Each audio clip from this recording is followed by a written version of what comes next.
To tonight's late night happy hour here on ESPN Los Angeles. I'm Brian Kamenetzky on the left side. I was actually given a note, Andy. Why do you guys constantly change sides? And the answer is because I never remember what it was like last night, and I'm constantly pressing buttons. We should all be happy this thing even who goes gave out. you that note? Bergman. Oh, Bergman. Jeez, It's not a terrible note, actually. Wait, the other note that I should say is like, put the bottom third up of the people who are paying. Yeah, money. now that is a good note. That's a good note. That's a great legit. note. Where are you with that, Bergman? I mean, the note that I would give you says, make sure you're paying off the sponsor. That's a real note. The note that I would give before we obviously give a formal and proper introduction to Oliver Maroney is it might not even be necessary to say who's who because our squares are labeled. No, they're not. They should be. Not for the people who are watching.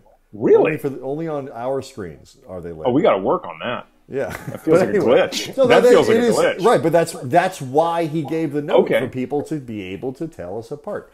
But anyway, joining us from the middle, hi Lily. Joining us from the middle is Oliver Maroney.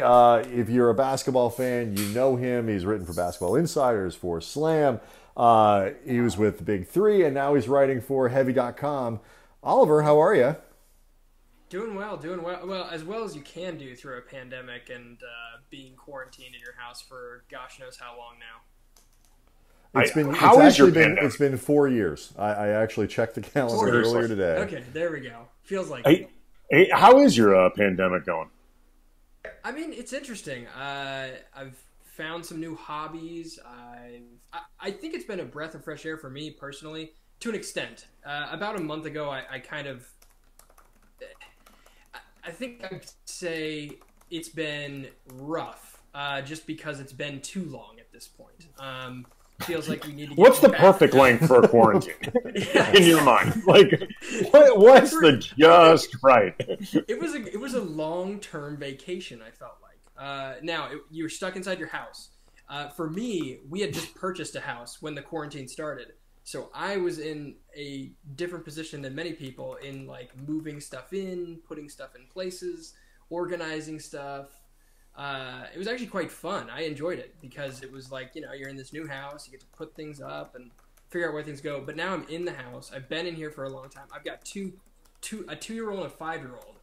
So quarantine for me is it's on overload at this point. I'm done.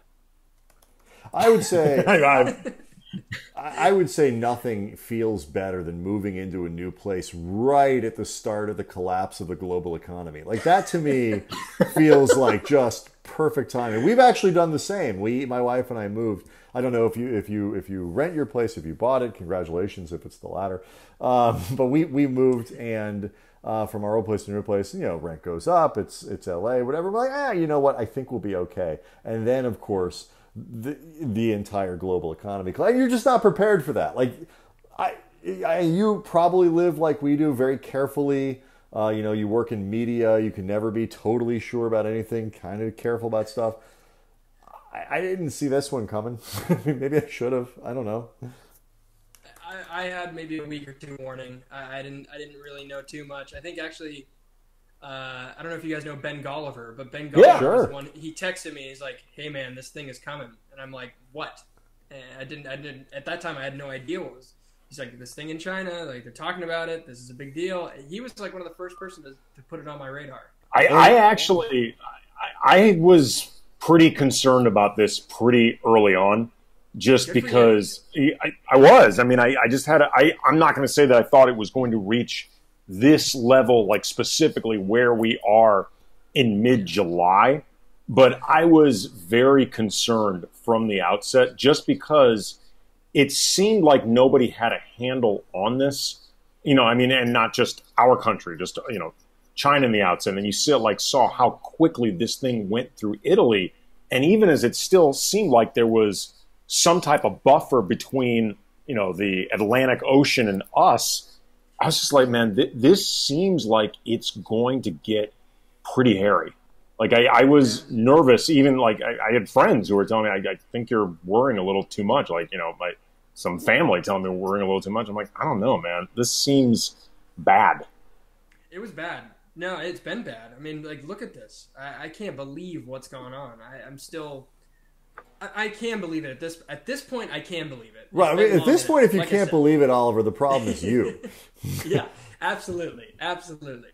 But at some point, yeah, I don't know where it took a turn for the worse, but it felt like it really moved quickly. There was like a 2 to 4 week period where it was like, okay, this is a thing, to, okay, we need to shut everything down. This is crazy. People are dying right and left. And yeah, go ahead. I was going to say, part of, I think, for me, what drove it home, and Brian witnessed this because we were going to the same games. Like the last week to like week and a half before the NBA shut down, and like right after the NBA shut down, Rudy Gobert, in 3 hours or something, Rudy Gobert tests positive, Tom Hanks tests positive, Rita Wilson, and all of a sudden we see like the world start increasingly just shut down. But the last week or so leading up to that, Brian and I are at Staples Center all the time for all these Laker games, and we've started to reach this point where we're getting separated off from NBA players. We're going to practices or post games, and we're basically separated from players by this pen almost.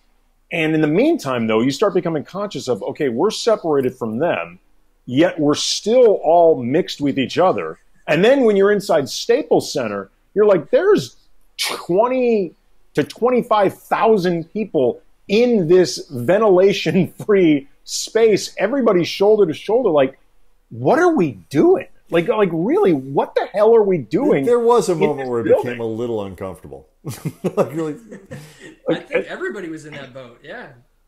As I've said a lot, like I always kept. There's that episode of The Simpsons where Mr. Burns basically starts devolving into Howard Hughes, like the germphobe era urine collecting Howard Hughes, and he starts seeing Smithers as just this big human germ. And that's the way I started seeing everybody inside Staples Center, in the media area. Like, I went out of my way to make sure I was eating in my cubicle. Like, I didn't want to be around anyone. Like, it felt gross. Yeah, I mean, I think there reached a point for me, too, where my kid is high risk. So he's a 2-year-old, and he has asthma, a couple other things. So it reached a point to me where I'm just like, I'm not going anywhere. Like, just not going to touch anything. I'm not going to do anything. I'm not going to go outside of my house until I can feel comfortable doing so. And I think as we learned more, we kind of figured out, okay, you wear a mask or you wear gloves, you put the hand sanitizer on before and after, change your clothes. We take many precautions. I mean, today, actually, I got a haircut for the first time in like 6 months. And you're excited to do this show? Not this show in particular, but in general, my wife was like, "You need a haircut." And I'm like, "Yeah, I know," and she's been telling me for like a month, but I've been skeptical to go. Finally, like the local barber shop basically does one person at a time in, and then they sanitize the place and one person in again. So they're like taking all precautions. So I finally got a haircut for the first time, but even then, I'm still a little bit panicked about it. I don't know why, but there is a feeling that you just don't know. Panicked about the end result, the look, the way it's laying in terms of the part, or the, or is it the outing that's got you concerned? Yeah, it's the outing. Okay, because you look great. Absolutely. I mean, don't. I mean, it's a fantastic haircut. I know I did a good job, but I think, like I said, I think anytime I go out now, I question: is this worth it? Is this? And like I said, I'm in a different situation than many people. I understand young people my age that are not in the high-risk area, going out, not wearing masks, doing whatever they want. However, everyone needs to understand that if you do not do those things, that you can't be around other people that are in those categories. So that, I think, is the main issue that we have right now. Yeah, I mean, I'll tell you something, Oliver, that something that you probably can do. You sit there like, what can I do? What can't I do? One thing you don't need to do is to leave your house to have liquor delivered to your door. And I don't mean this as an insult. You look like a heavy drinker. Heavy drinker, like heavy drinker. I didn't say problem. I just said heavy. And so all the liquor that heavy, you need, but it's under control. Right. Totally under control. It's not a value judgment, Oliver. But you can have all of that liquor delivered to your door with vsliquor.com. It is tough out there. I mean, it's a pandemic, people, and it's not getting any better. 15% off if you put sports in the checkout code, vsliquor.com, the easiest way to have liquor delivered right to your door.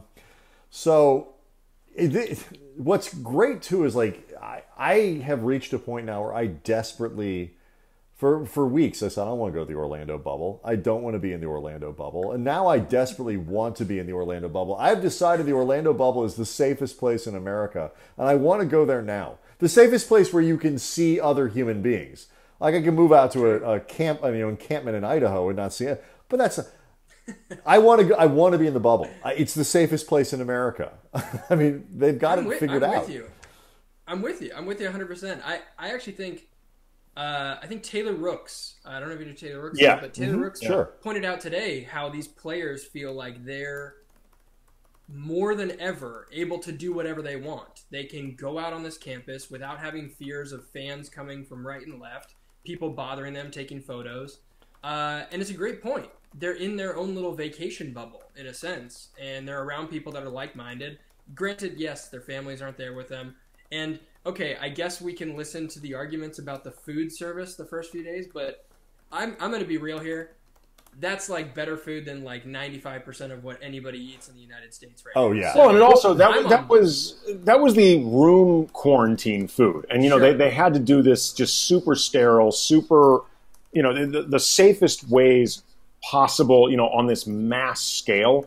But we've seen now, like now that they're free to roam about, the food's good. Like a couple days, a couple days ago, PJ Tucker posted this. I think it was like an Instagram video or something. He was eating like a lobster tail and this cowboy cut ribeye that could have served 7. And all the trimmings, all that, like they're doing great. We had one of those Zoom conferences today with Frank Vogel and a couple players. And I asked Quinn Cook, have you gotten used to this yet? And he said, absolutely. They've been down there about a week, and he said he thinks of his room now as his home. And he doesn't call it room like that movie. Like, if any of them start just referring to their room as room, then we have a problem. But until that happens, it's fine. It's too long. Well, also, at that point, it's more restrictive. It's more restrictive than what's been let on. That's true. They were calling it room. But, I think, and it's great, too, that they're actually, it seems like, Oliver, starting to get used to this and starting to, I think, enjoy it more than they anticipated it. Because, you want to see them just as human beings enjoying themselves and, not having their mental health taxed too much. But the more they actually enjoy it, the less likely anybody is to do things that could potentially violate the bubble. Violate the whole purpose of having this bubble. Yeah, I think the Disney campus really helps this, right? I mean, they have so many different things that they could offer to them. I heard the amusement park thing potentially opening up to some players and things like that. But just in general, them being able to golf, them being able to go fishing, them being able to be in their own little space. And I know a lot of people have reckoned it to like AAU basketball. It's like AAU basketball on like super steroids. Like I know AAU basketball for most kids is traveling with your parents, getting food wherever you can, this and that, and going kind of on the cheap in a sense, unless you're playing at an elite AAU team. And for these players, they're getting, room service, nice rooms. They've got their Wi-Fi, their connections, all their luggage and baggage and whatever they need. I mean, it looks like it's a fun time, and I can't blame them for having fun with it. And it's actually given us great content. I mean, look at for sure, Matisse Tybalt doing these vlogs. I'm like, this is incredible content. Great job. What I think is amazing about this is like this, and you know this. You kind of work in this space and have been around it. Like, you don't need to be a big star anymore. Obviously, everybody wants to see what LeBron posts on IG. Everybody wants to see what Harden does and Westbrook does. But Matisse Thybulle and other guys can come out of this as like household names. Like people care. People are gonna, if the content is good and interesting, like they're gonna have massive followings when this is over. Absolutely. It's helping these players a ton, and I think these players are going to start to realize that. I mean, I keep thinking about the fan experience. Like, what does the fan experience even look like anymore? Like, do fans get autographs? Do fans get to meet players at all? Like, it was already at a minimum in general at arenas. You have to get there 2 hours before, watch them shoot around, Right. and hope that LeBron comes by you and you get a high five or whatever. And I think about all the kids that are growing up now that are trying to be these people or be inspired by them or whatever. How do they go about doing things? I mean, these vlogs, the idea that you're like living in someone else's life in a sense, or getting the sneak peek inside look on things, I think is a one step in that kind of direction to where maybe players aren't going to need to do as much of that, and maybe there's a digital way of them doing it. Maybe there's Zoom calls like we're doing now, and more people can get on them than ever, and they do them for fans that are season ticket holders or whatever. But there's a lot to kind of unpack in general about this Orlando bubble and then what it means for the future. And I think there's like Andrew Yang, a bunch of people have talked about it, but like the future, this digital age that we were thinking was going to come in the next 10 years has come in the past 3 months. And Right. so, kind of what that looks like for sports, I think is really unique and interesting to talk about as well. I mean, Myers Leonard has so far become one of the breakout social media stars of the bubble. And, he's a solid role player, but I mean, like, Myers Leonard is not typically somebody that, NBA fans, casual or otherwise, tune in to find out, what he's up to lately. But, you show up to the bubble and within like 48 hours, you're creating shotgunning beer contests. With JJ Redick. I mean, right. Like, and Myers, who knew Myers Leonard had this personality? Like maybe people who've covered him do, but like I never have. I've met him like in passing, but like I had no idea of some of this. And I guarantee there are a lot of NBA fans who had no idea of what his personality's like. And that's great for him. And again, it reflects him hopefully enjoying himself and these other guys enjoying themselves. Yeah, I think it's vital that you have that. And I've gotten to know Myers over the years, done some stories on him and talked to him. I mean, he's always had a personality, but he was pretty quiet in Portland for a lot of his time, because a lot of people hated him. I'll be honest. Fans hated him because he was drafted high and didn't live up to the expectations. And I don't know if anybody really knows that, he was basically like close to homeless when he was a kid and stuff. So, I think I did not know that. No, actually, there's some really interesting backstory. He basically, from like second or third grade on, I believe, had a surrogate family kind of adopt him going forward. So, I think there's a lot to unpack with Myers, with any of these players. But I think what's cool is, like you said, seeing these role guys, not necessarily the superstars, getting shine on kind of what they do or how they're good at shotgunning beers or playing video games or whatever they're good at, and seeing people enjoy it and seeing people have fun with it. Well, I two things about that. First of all, Myers Leonard, I've never seen an athlete his voice sounds like it comes from that body, and that like more than Myers Leonard. He sounds exactly like he should, which nobody in this world does. It's very rare to actually meet somebody who has that. But what you're talking about it's interesting. You just you make these assumptions that big tall white guy named Myers Leonard. It's like that you just don't expect that background. Like we have. Well, Myers Leonard could easily have been from a prep school. Like that's a very prep school name, Myers Leonard. Like, and we just make assumptions like you assume he's the fourth. You assume he's Myers Leonard the fourth of the Leonard estate. Right. Oh, I mean, the Martha's Vineyard Leonards. Sure. Right. It's just how it sounds. Like that's what the name sounds like. Andy and I had this experience with Kwame Brown when he was with the Lakers, covering him. Not that he played great. That's not what I mean. But I have never met a person to that point where my image of what they were, as an athlete, as a person, as a guy in the locker room, was so far off from who the guy actually was. I expected somebody petulant, not that bright, all these other things, just because of what you read and the way that Michael Jordan destroyed him in Washington. He gets to LA, he's very thoughtful. He's a great interview, really smart guy. Didn't play great, good at some things, not so much at others. But that's a totally separate thing. Like in your experience, like who are those guys? Like you've really been around a lot of players. Yeah, I would put Myers in that category for sure.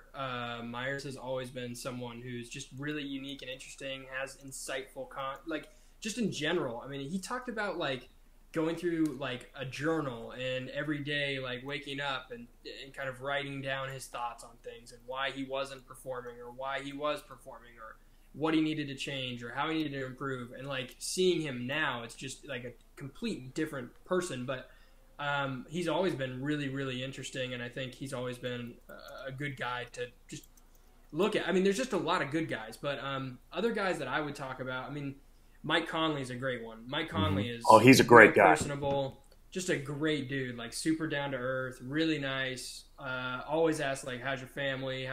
Just like guys, the people that stand out to me are the guys that ask about you just as much as they're caring about what they're doing on the basketball floor. Guys who like have a genuine interest in like whatever, maybe not me, but just in general, like people. Jared Dudley, one of those guys. Yeah, for sure. Oh yeah. I think another guy that I really, really like, and I spoke with him earlier today too, Corey Maggette is one that really stands out to me. Played for the Clippers, obviously. Yeah, we were around Corey a bit when he was with the Clippers. Just a real stand-up dude, and always keeps his body in great shape, always... It's sickening. It is sickening how much that dude has stayed in shape, like, forever. Like, he's one of those people that looked like that when he was 9. Like, I guarantee it. Like, that guy, other than maybe Andre Iguodala, has there ever been better biceps in the NBA than Corey Maggette? Ooh. He's up there. I mean, he can windmill dunk right now. He's like, 41, 42? And he's had, like, catastrophic injuries. I'll tell you, there's one guy, Andy, who would object to your characterization. It's that fella. That's true. Michael Thompson believes that he has the greatest biceps in NBA history. I don't know though if Michael would actually put his biceps ahead of Corey Maggette, because I've heard him give appreciation. I'll put out a poll whose biceps. We'll just ask him. We'll just ask Mike. Sure, but I'm going to put it. I'm going to put it to people. Do we want to put Mike Bibby in this too? I mean. So wait a minute. If we do the poll, I'm joking. If we do the poll, though, so what is it? It's Corey Maggette, Andre Iguodala, prime Michael Thompson, or other. Yeah, I'll go other. I'm sure there's some other people. I'm going to put this up right now at Cam Brothers. There's some Mike Bibby. There's some Mike Bibby ones that are going to come up. I have a little more suspicions. those kind of came out of nowhere, man. I'm going to need a ruling of some sort on those. Hey, but an explanation. While Andy types up that poll, I'm actually working on something like about this. For one of the many side projects. Kids, if you're in college and you want to know what it's like to be a journalist, a member of the media. Today, what it is you have 93 jobs. You say yes to everything because you're terrified of being fired or laid off always. So another one of these side projects is all about kind of what the impact of this moment of coronavirus, of George Floyd and all this on sports and sports marketing and branding and stuff like that. You mentioned kind of like the way that athletes interact with fans as one thing, like really understanding the power of digital media and Zoom calls, whatever it might be. What else, whether it's the game itself or the calendar, whatever it is, do you think we actually come out of this going, oh, you know what, let's keep that? Yeah, I think there's a part of me that says that this whole tournament kind of play-in version sticks. I think that's going to catch a lot of eyeballs. I think it's going to make some noise. I think given the playoff race, given the standings, given the teams that are in there right now, you look at those, like the combination of all that together, and I think it's one that is going to end up being one of the talking points after this is all said and done, whoever wins. And I think that should be probably the one thing that I would say it would be focused on most, is just that planned tournament style, however that is, whether it's, take the, let's see, top 6 in each conference. I know this sounds crazy. Take top 6 in each conference next season, and the best 4 teams with records go. You almost get that conference realignment in a sense that people have been talking about for ages, where the West is just way better than the East overall. So you may have 3 West teams and 1 East team, but however they format it, I just think a play-in tournament of some style would do the NBA some good and could change up some things. I know there's a lot of, basketball fans that want to keep it the way it is, and I just don't think that is the way things are going to go. I think if people watch this play-in tournament, however this unfolds, and they see Zion Williamson against CJ and Dame, or they see Ja against Dame or whatever, and you're watching these guys go head-to-head for playoff spots, it's a win.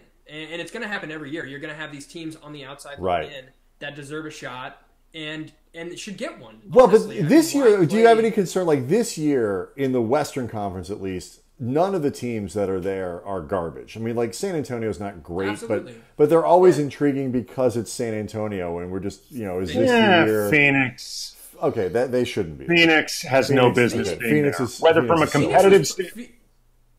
for a competitive standpoint... Oliver. No, Oliver. I'm giving him credit. But no need. From a from a pure health standpoint, you don't want to bring in like that team and all the surrounding staff. Like just from a practicality standpoint. But Andy and I have written about in one form or another for The Athletic about like what the 8 seed, all these different combinations, and I don't think San Antonio's good. Nobody ever talks about them. But even Sacramento, if they could keep guys on the floor or inside the bubble and just avoid Postmates, that's kind of an intriguing team with Hield and Fox and all those guys. And, I am dying to see New Orleans play the Lakers. Memphis is a really exciting series. And if you get Portland there, it's Dame Lillard in the fourth quarter. Like Portland went to the Western Conference Finals last year. Like, that's not a bad team. Right. No, it's not. I mean, it's not just Dame. People, I feel like it's on the back burner, but if you look at the starting five that they have when they're bringing back Nurkic and Collins, now that's a huge question mark, and there's asterisks all over the place with those two guys because we haven't seen them play in like a year, basically.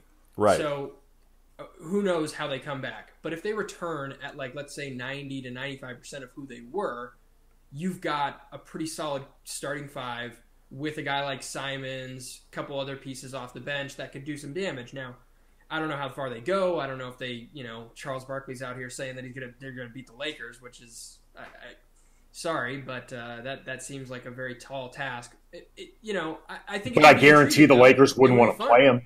The Lakers would prefer not to play that team because if nothing else, Portland could make it interesting.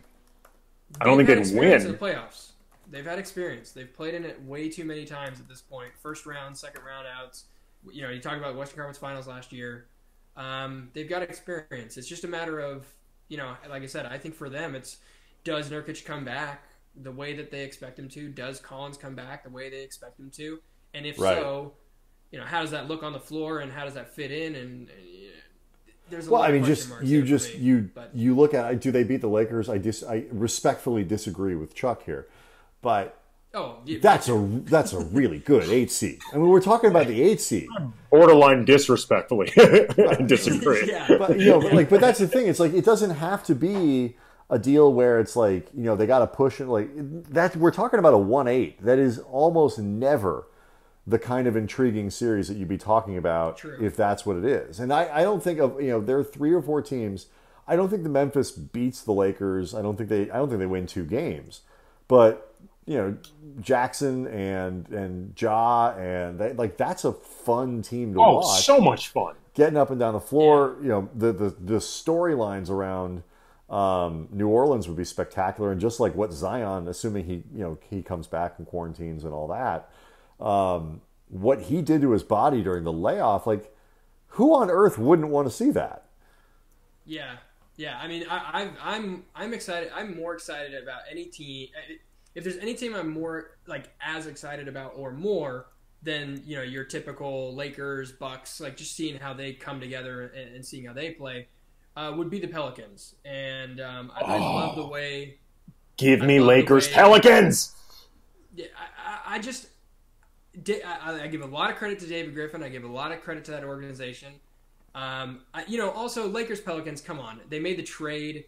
You've got Lonzo and Ingram, Hart. It's just. That's kind of like that would 2020. Be fun to watch. Let's just be honest. 2020 owes us Lakers Pelicans. It has been garbage, and that is the least 2020 can do. So is that an indication that they're going to play the Suns? probably. Jeez. You know what would have been really fun is if like this would have been a really great year to try the 1-16 conferenceless standings because now and like if I'm the Bucks and the Lakers and the Clippers, you know, when they get to the league meeting and you vote on these things, I'm like hell bleeping no. Because, you know, especially the Bucks, it's like I got to go from the Magic or the Nets to, you know, Zion Portland. or Portland or like because if you went 1-16 and now you got Orlando and Brooklyn, basically, you know, the team formerly known as the Brooklyn Nets, nobody is playing for them now. Even Michael Beasley, who they signed to replace all the other guys, had to leave. Like he had tested positive, he had to go. So, but that would have been amazing because now you have probably New Orleans and Memphis and Portland all in there. And like just in terms of sheer basketball, that would have been amazing. Do you have any idea why they chose not to do that, given the opportunity? I don't know. I'll be honest. I don't know why they opted not to choose for it. I think, you know, from my understanding is that you don't want to like fully reinvent the wheel. Right. And I think that was probably their fear is just, you know, going back to the drawing board, going 1-16, doing that conference alignment they've talked about for years and you've heard about it. You know, there are going to be some poor matchups in that too. Watching the Brooklyn Nets play, you know, your 1 seed or whatever, either way, it's not going to be fun. I mean, those are going to be some brutal series. They're going to have to pair those with like, you know, your Blazers, Memphis, or your Pelicans, you know, whoever they're playing. Honestly, like the bottom 3 teams between the Magic, the Nets, and the Wizards, none of them have any chance whatsoever as the 7 or 8 seed. They should actually be able to assemble like the best squad, like the best whatever squad, and make that the 7 seed of those 3 teams. Then Actually, like the second best. That is a fascinating. For the 8th team. How good if you? Because if it doesn't matter, they're not going to actually win. No, just make it the best basketball. If you made a team like if you made like the equivalent of like the G League Select team to participate in this tournament, and you took all the teams that didn't qualify and made a team out of those, you could draft the best player. How good would that team be? Like you could make a good team out of it. Like, would they win the title? Good. Would that team win the title? Rephrase. I'm not sure I understand. If you took all the teams that didn't make the tournament, like all of them. So just the teams that are delete 8, all the delete 8 teams. Right. Okay. And made one team out of that, could that team win a title? Let me take a look at who's out really quickly. I'm doing the same thing. So that gives you the Knicks, Are we considering the Bulls. No, the Wizards are there. The Wizards are there. Yeah, I know the Wizards are there, but we were discussing the Wizards and the Nets. They shouldn't be there, but they're there, so they don't count. It's only Okay. in the East. You got the Hornets, Bulls, Hawks. Knicks, Pistons, Hawks, and Cavs. So Hornets, actually, Bulls. I would absolutely take them to win the title. There's no way because we're talking about the Warriors too, right? Oh, yeah. You're right. Well, I mean, is Clay available? Is it like we got to get some health updates? Right, in the West, all you get is the Timberwolves and Warriors, but that gives you Karl Anthony Towns, Steph, Clay, Draymond, and D'Angelo Russell, Karl Anthony Towns, Eric Pascal. Then you get solid. So there is not much. You could put Trey. You could put Trey on there. Trey Young. Trey Young. John Collins probably. If Blake Cam Reddish or if Blake Griffin's healthy enough, like Blake. I mean, if Blake Griffin's coming off your bench, okay, where do you sit on Drummond? Because he's obviously pretty polarizing, but he's all right. He'd make this team. He'd make the team. He's make this team. I don't know where he plays. Like I don't know how that works, and you probably just put him on your second unit, right? Because you have Karl Anthony Towns, Zach LaVine. But he's a solid backup. Like anybody who can get a double-double off the bench, like which I would consider Drummond one of those people. Solid player. It's just the salary. That's the problem. Yeah, this team's winning a championship. I fully admit when I asked the question, I completely forgot about the Warriors. And I forgot that you get Steph, theoretically Clay, you definitely get Draymond, The question becomes, if you take the Warriors away and you can't have Steph and Clay and those guys because they're not winning a championship. Right, and now you're choosing. And now it's Karl Anthony Towns, Zach LaVine, a Nick, I suppose. Like Julius Randle, maybe you put on that team. RJ Barrett, Randle would make this team. Maybe I'd Barrett. Put RJ Barrett on the team. I'd put RJ Barrett on the team. That was an interesting idea until that. Yeah, a healthy Blake Griffin. I was on to something and then I wasn't. Is basically what it comes down. You put Luke Kennard on this team, although is he hurt? There you go. I don't remember.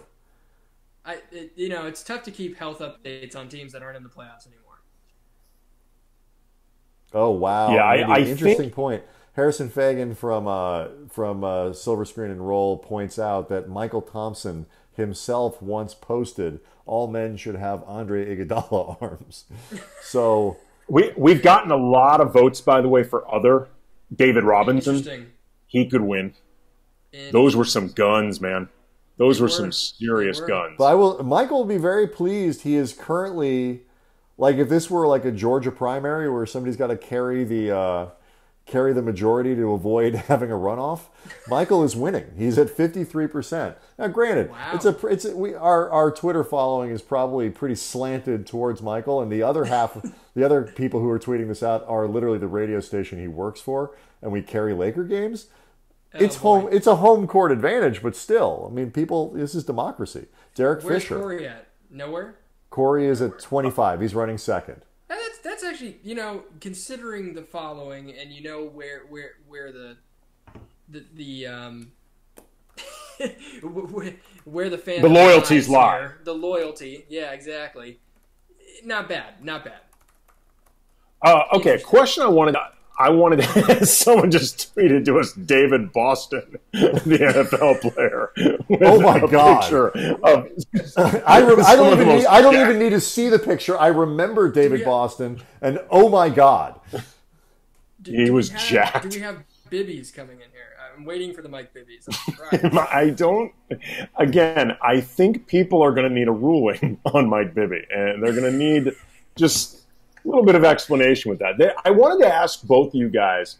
I'm sure you heard the story about Jimmy Butler drawing the phone call about the dribbling in his room. He was just dribbling and dribbling and dribbling, and somebody complained, and security went up there to find out what the noise was, and it was Jimmy Butler doing a workout in his room.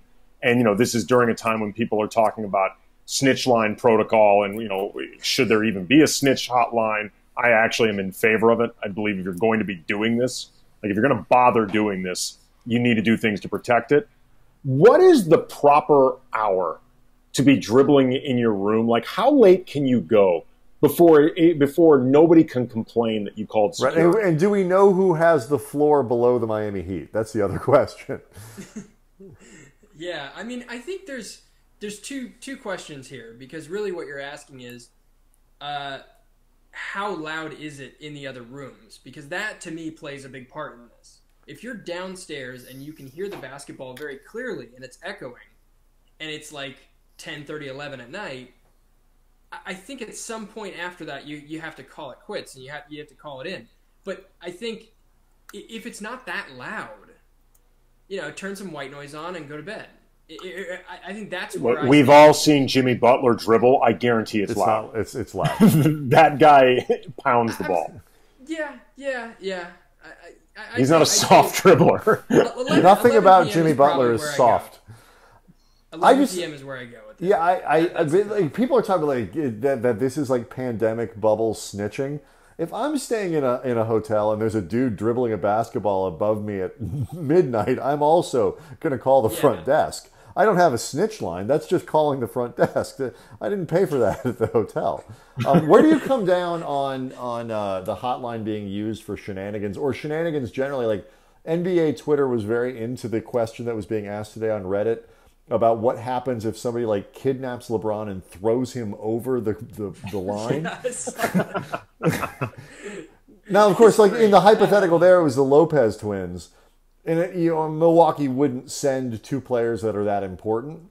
But like just generally, you hire someone, whatever it might be, like what would happen? Like he didn't try to cross it, but he went over the line. Does he have to go back into quarantine?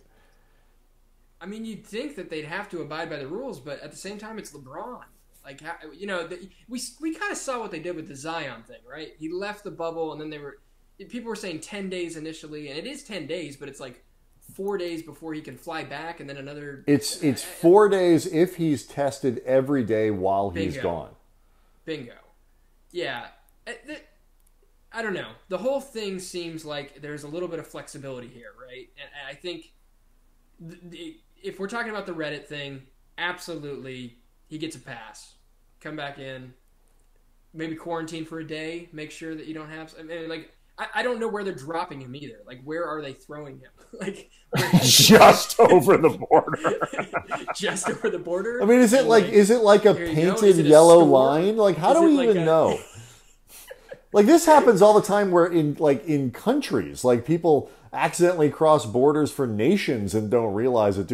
Because it's not the entire Disney property that's part of the NBA bubble. Like, there are people staying at, like, Art of Animation or Pop Century or something. Like, there are people there. They just aren't going to come in contact with the NBA people. And by the way, referencing what you said before, the Lopez brothers breaking into the park is not the park opening. That's not the same thing. But like, how do they know exactly where the line is? That's a great question. I would love to see what that looks like. You know, you would think they would have, do those rings, you know, the rings that they have, do those track where they're going? I may ask, maybe there's media availability tomorrow. I may ask this question. Like, that's a good question. How do you know, like, is there a line? Is there a sign? Like, what if you're taking a walk or riding your bike or something and you're off-roading and you end up passing if that ring lets you know, if it can be designed to let you know that you're within 6 feet of somebody, they should be able to design something to let you know, like, you're within 2 feet of the border. Like, something like, you know, like you wear a second ring that lets you know. And if you buzz enough, you know something's wrong. Like, if you're just continually buzzing, something you're doing that is incorrect. Yep. No, absolutely. You have to figure that out. As a player, they have to know, right? You can't just be walking around aimlessly not knowing where the border is. Well, it's not like right next to your hotel. There's some wiggle, but it's not like in John Wick. Like, you can't fight once you get onto the grounds of the Continental. You can't fight there anymore. Like, but that's a pretty clear line. You're inside a hotel. I don't. They have to have gates. I'm thinking there's like a main gate or something. I don't know. We ask. You're guessing it's clear, like very, very clearly marked. Like, like common sense. I mean, Rashawn Holmes, for example, you're saying he probably should have recognized, like, okay, I'm going beyond where I'm supposed to, even if just a little bit. I still haven't seen it, and I apologize if this is like out there. Do we know how far out he went? Like, where did they? He wasn't like. Did they find him in St. Petersburg? Where was he? No, it didn't sound like it was that far, right? I mean, he was getting a Postmates order. Like, how far could he have possibly walked? I don't know. Yeah, I mean, otherwise, if you're going to walk so far, you might as well just go to the restaurant you're ordering from. I mean, if you've taken that long of a walk, might as well just do the whole thing. Yeah, that was questionable to me.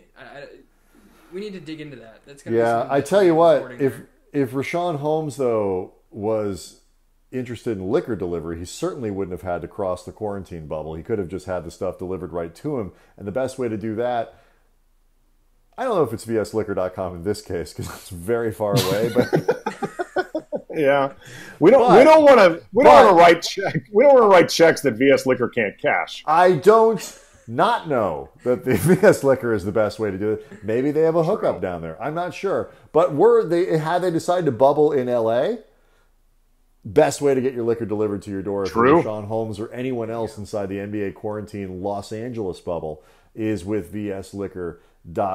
15% off if you put sports in the checkout there. Oliver, when you do your podcast, the Positionless podcast, are your ad reads as professional as these?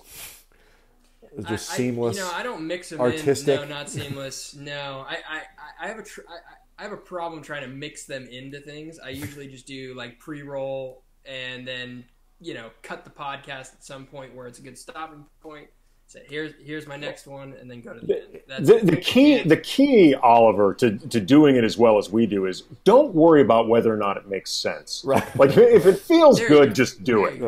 Don't worry about whether or not. Andy and I would have more extra promo. Yeah, Andy and I would have thrived in the era where you just stopped your show in the middle and did a Geritol read. Like we would have been very good at that. Like that was our spot. JC Freeborn, by the way, on Twitter suggests Ben Wallace for that's a biceps. Oh, that is excellent. That is a great. That's a good one. I feel like this is the type of thing. This is a major sports rabbit hole. It's actually better, I think, than because there are a ton of guys who had great biceps. You don't have to be like Kwame Brown had great biceps. Like you don't necessarily have to be a great player to have great biceps. Who had the worst? Who are the worst arms in basketball? They all played for the Celtics in the '80s, but who are the worst arms in basketball Kevin Durant history? Has to be up there rookie year, right? Yeah. I don't want to trash him, but infamous stories. BI his rookie year. BI was BI. No, there was some definition there though a little bit. They were just really skinny. They were. I was not impressed. I'm not gonna lie. I didn't say I was impressed, but I'm just saying they were better than Kevin McHale's arms. Yeah, I mean, it doesn't help. McHale's arms look like mom's. It doesn't help to be that pasty. Like it really, if you've got tank top and arms like that, and you're constantly out there in a tank top and very little else against really defined people, it makes it look that much worse. I mean, look at Brian Scalabrine or someone like that. Scal. Yeah. I'll be honest with you. Guys on the Lakers right now, I don't see Jared Dudley, answering the question, "Where is the gun show?" Excuse me, Mr. Dudley, which way is the beach? Oh, that way. That's not happening. Rondo, when he was with the Celtics, he was skinny. He didn't. Yeah, but he was shredded. He's kind of shredded. Yeah. No, now he is. Yeah, now he is. But early on in his career, I don't recall him being that. His biceps being that. I don't know. It's hard for me to. Robert Parrish, not great. Yeah, Robert Parrish. Yeah. If memory serves, I'm telling you, Larry Bird. I don't know how that team won anything. So something I landed on something kind of interesting. I was going through because Oliver, worked with the Big Three, and there was a little bit that we might have asked about, and I started going through just who's recently played, and it refreshing my memory. I got reminded that Cuttino Mobley played last year as a literal graybeard. He's almost 45 years old. He was selected in the '98 draft, which included Dirk, the now muscled Mike Bibby, Paul Pierce, Bonzi Wells, Michael Olowokandi, and Vince Carter, who just retired from the NBA. What a draft class. Actually. Yes, but that's nuts. But that he'd still be playing basketball. Until then, I remembered that Mahmoud Abdul Rauf played last year. He's 51 years old. Here are some of the people in his draft class. Let's evaluate their biceps. Again, Mahmoud Abdul Rauf. Mahmoud is actually in amazing shape. Yes, I don't think I've ever seen a 51-year-old in that good of shape. Here are some of the people in his draft class. Again, reminding he played in the Big Three last year. Derek Coleman. Get the bleep out. Wow. Number 1 overall pick that year. Gary Payton, who coached in the Big Three. Yeah, that was an interesting dynamic too. Dennis Scott, Eldon Campbell, Ced Zabalas, Antonio Davis, Kendall Gill. Those are the guys in Abdul Rauf's class. Again, he played last year. He's 51 years old now. And then the other thing, in going through players, one of them that was in there last year, I was reminded, is Joe Johnson. And there was two things that came up with Johnson. First, in reading his bio, this sentence made me laugh. Johnson is known for his ISO scoring ability. That's true. Really? You think so, doctor? But then the other thing, it kind of hit me that Joe Johnson might be the ultimate Hall of Very Good player. Like when you think about like the classic Hall of Very Good, he's a 7-time All-Star. 6 of them were in a row. 1 All-NBA. He's like top 50 all time in like probably 5-6 categories. A lot of them having to do with longevity. Right. And according to Basketball Reference, his Hall of Fame chances are 50.6%. So it's a coin flip. Is right in the middle. Wow. I was about to look that up. Is Joe Johnson a Hall of Famer? I'd say yes, because when I watched him play, I felt like there was probably... I specifically remember one season, I can't remember what year it was, where I felt like he was like MVP, like almost there. For about half of a season, I think. Maybe almost 3/4 of the season. When he's playing with the Hawks, it was the Josh Smith, him, Al Horford. I'm just trying to remember what year it was. But he was carrying that team, and he was hitting big shots, big moments. It's tough. That's a really tough one, though, because he just didn't win enough to be like, hey, that's the big thing. Conference finals like 2 times or something. Like, but how many of those All-Star, because I think this is a big deal, how many of those All-Star teams was he elected to, voted on by fans? Probably not. I don't know many. I mean, he made 6 in a row. He made 6 in a row. Really damn good for like 3 or 4 years. He was really good. I just remember like 3 or 4 years, and then this 1 to 2 year stretch where he was just like I regarded him as like a top 5 NBA guy. Like just. But you understand why I asked the question, right? Because like, absolutely. If you get on, how you get on, kind of makes a difference. And so, God, I wish I knew, but like, my initial response is no. But then you mentioned 50 right in the middle, and 7 All-Star teams, including 6 in a row, and 11 billion points. And I'm somebody who believes in like longevity. That should count. How many seasons in the NBA? 17, I think. 17, yeah. Yeah, that's a long time.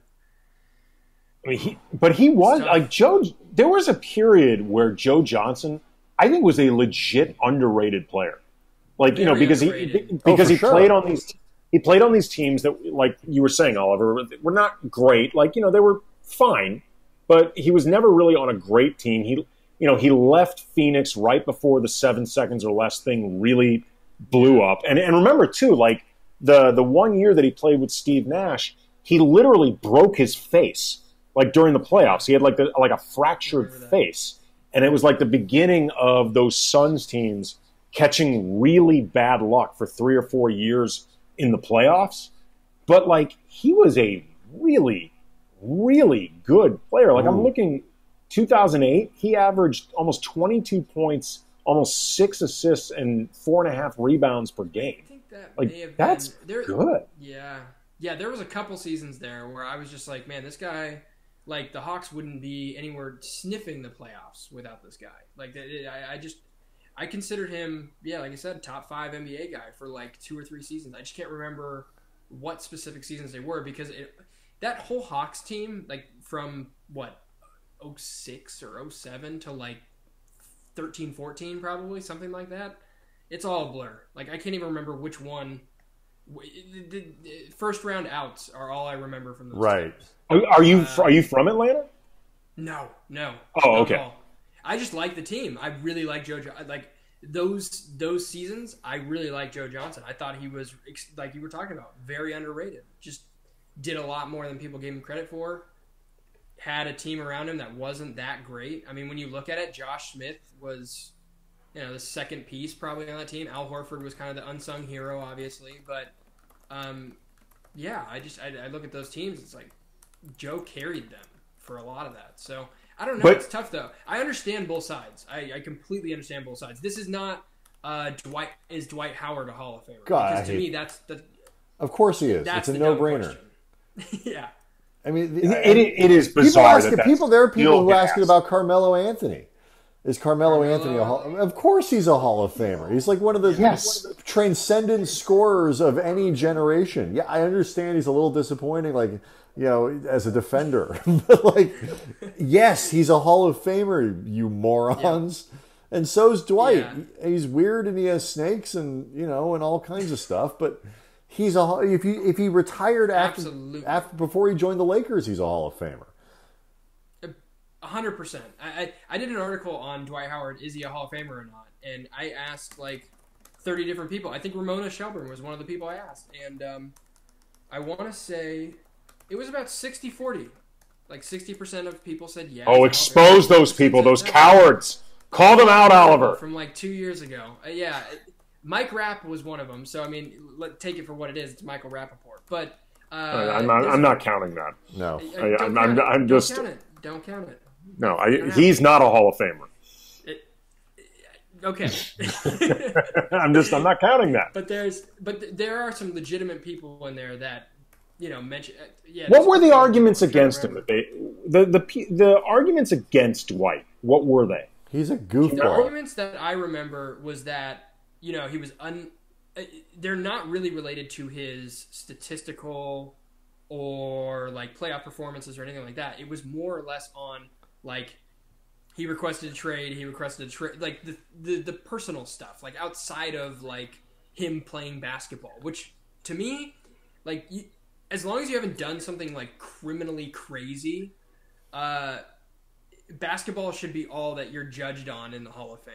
Like there really shouldn't be a question about, oh, I asked for a trade or I wanted to go here or whatever. I went somewhere else for free agency. I bailed on the Orlando Magic, whatever the case may be. Those are not arguments to me. No, that was a lot of it.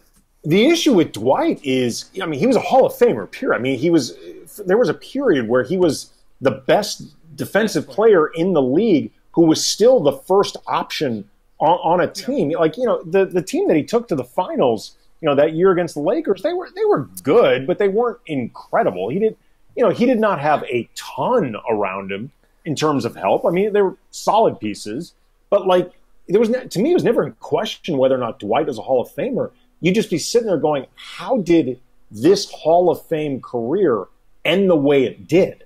Like, how did that happen? But it wouldn't take away from the fact that he's a Hall of Famer. Here's one thing to think about with that, though. I think Dwight, if we talk about the eras going from the big man to this like pace and space, quick style of offense, Dwight Howard is that pinnacle timeline moment. Mm-hmm. He was in the very middle of it, in my opinion. Like, I think the 2011 Mavs were kind of the first iteration. Then you hit the Warriors after that. And that's basically when Dwight Howard's like best season was. Like 2010, 2009, something along those lines. So when you look at it, I think he is like the timeline for the change and evolution of like the big man in the NBA. Right. He's at that fascinating point where you can literally just watch the game pass him by. Like just the style, like just it's not his fault. It's not anything he's doing wrong. Well, I mean, he resisted. We're not doing it that way anymore. Well, I mean, there was a period where he resisted him. I mean, the first year we covered him with the Lakers. I mean, he resisted the idea of playing pick and roll. I mean, with the best pick and roll point guard, maybe like in history, or certainly up there with certainly of his generation with Nash. And Dwight was statistically the best roll man in the league by a massive margin. And, even taking into account whatever back issues he was still dealing with and frankly didn't get enough credit for trying to play through that. I mean, Brian and I both thought that and said that in the moment that he wasn't getting enough credit for it. He also allowed people like Shaq, saying that he should, park his ass down in the post and, he needed to demand the ball. And, the work that he did, to his credit, with Hakeem Olajuwon, like working on those post moves, he, I think, bucked up against A, the way the league was going, and B, his best strengths. But none of this changes the fact that he's Hall of Famer. Like, I don't see how you can argue otherwise. No, absolutely. I'm actually going back to this article because it was in 2017 that I wrote this. And Rex Chapman, shockingly enough, was one of the people who said that he is not a Hall of Famer. The most positive guy on the planet? Now, is that a block or a charge saying Dwight isn't a Hall of Famer? That's a good question. He says by the time he's done, his numbers may be good enough. He locked down the paint at an all-world level for several years, but that said, he also appears to not care about winning.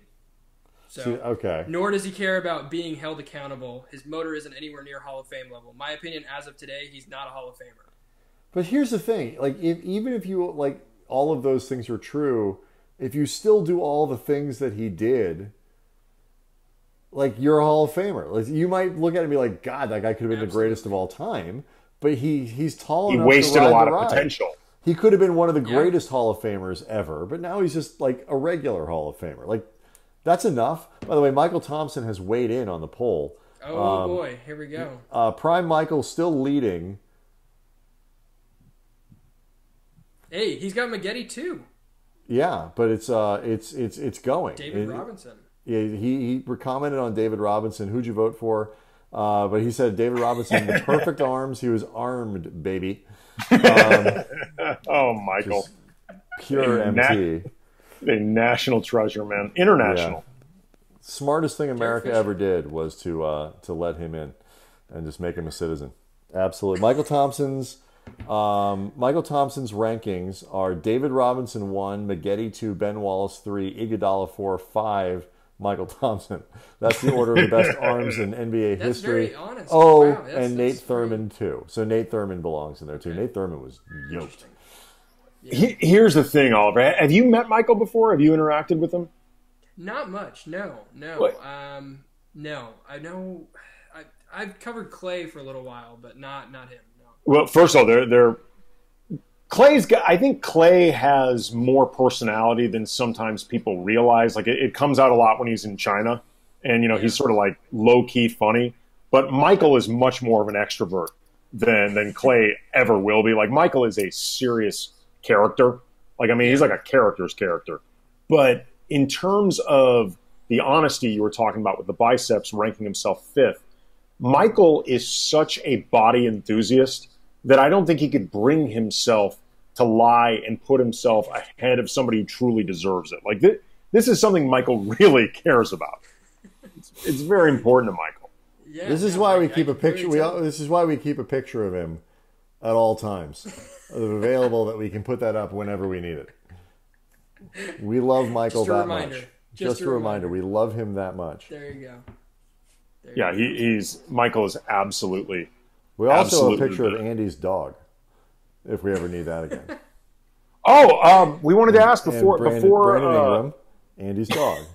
Brandon Ingram's hair is Andy's so dog. amazing now. Brandon Ingram, Andy's dog. Are you guys sad? Are you guys? I'm curious. I'm really curious. Are you guys sad or disappointed that those guys couldn't be on this Lakers team?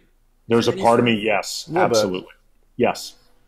The Lakers made the correct move. I'm not criticizing what they did. That being said, that group was extremely likable. The Randall, Ingram, Lonzo, Josh Hart, Kuz, still with the team. Nance.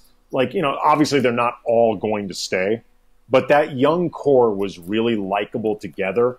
And there's something about truly growing a group that's really satisfying, I think, from a fan perspective, or just if you're somebody who's around it all the time and you hopefully get to see it grow from the ground up, and you get to see hopefully special careers blossom together.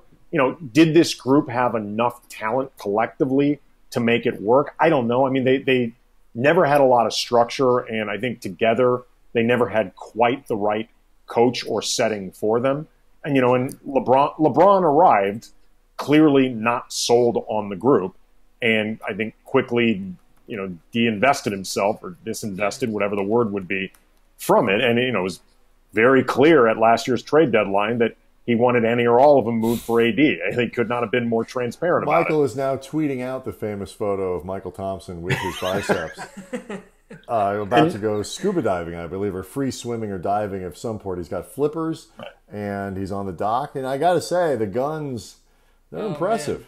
They are good. You see him now, Oliver, right? Those are good. Yep. Those are that. Hey, you know what? That's it's impressive. I believe he literally carries that photo with him. He does in his wallet. And he keeps that in his wallet.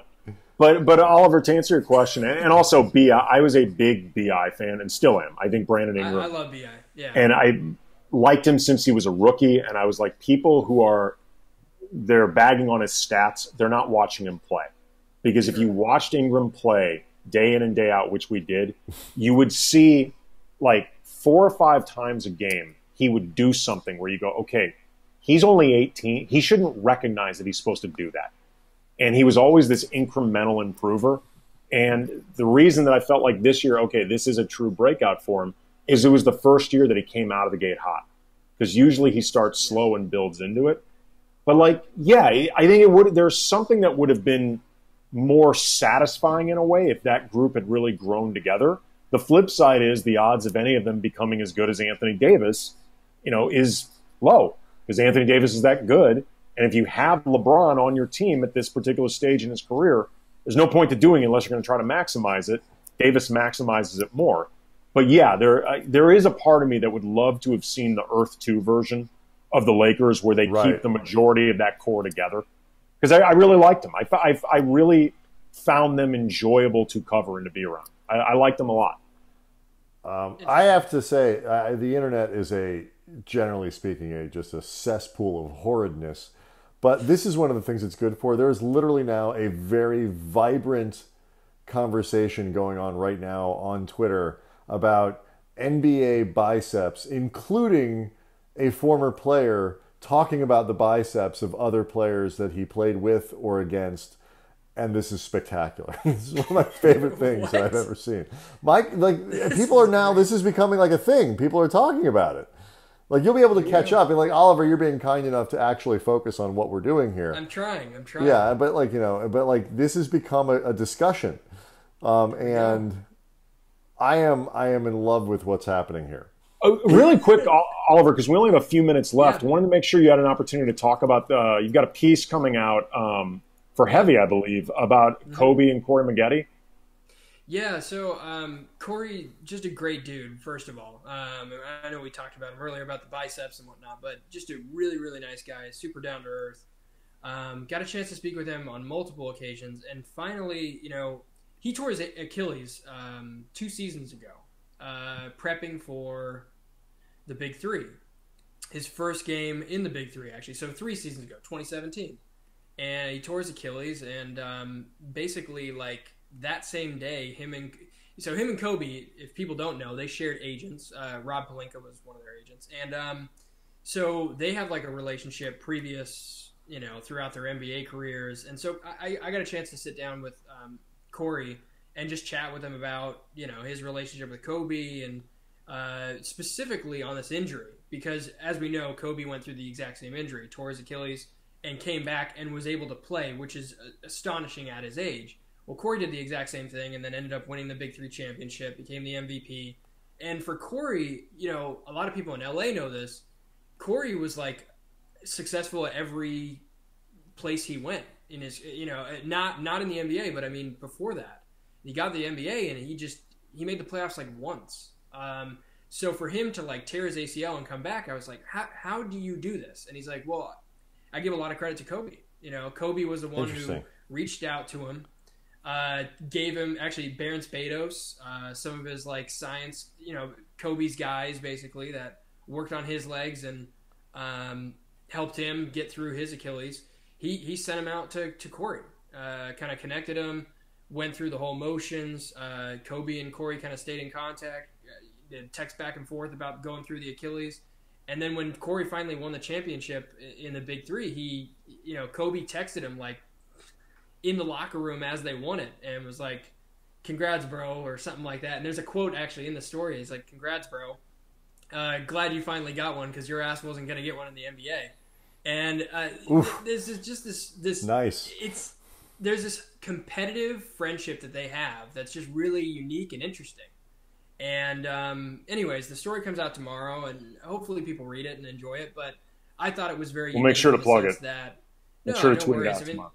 Yeah, I mean, I just think it's really cool when people, like a Kobe, and he even says it, a guy like Kobe who has 20 million other things going on, has the time of day to, right after he tears his Achilles, to shoot him a text, send him his dude, fly him out, help Corey through the process, and for him to be able to just chat about it openly and be like, look, this was how it all went down, and kind of how he approached it. And so anyways, yeah, it was a really fun story. It's super unique, and I think one thing that stands out to me is every player that you talk to about Kobe, he did things that nobody talks about, like that they just outside the lines, reached out to guys, and they don't mention it, and then you find out years later that he did this and this for him. So I think that's cool. What really cool, really special, and something that I think is really unique. So. All right, so we'll keep an eye out for that. Oliver, thanks so much for coming on, man. We really appreciate it. Check out his work on heavy.com, the Positionless podcast. I love saying this. You can find it wherever you find your podcasts. And yeah, tomorrow night, Andy Bernstein, legendary NBA photographer. Yeah, so that'll be a lot of fun. We're looking forward to talking with Andy. Got some people lined up for next week. It's going to be fun. Oliver, thanks a lot, man. We appreciate it. Thanks, Oliver. Absolutely. DSLeaker.com.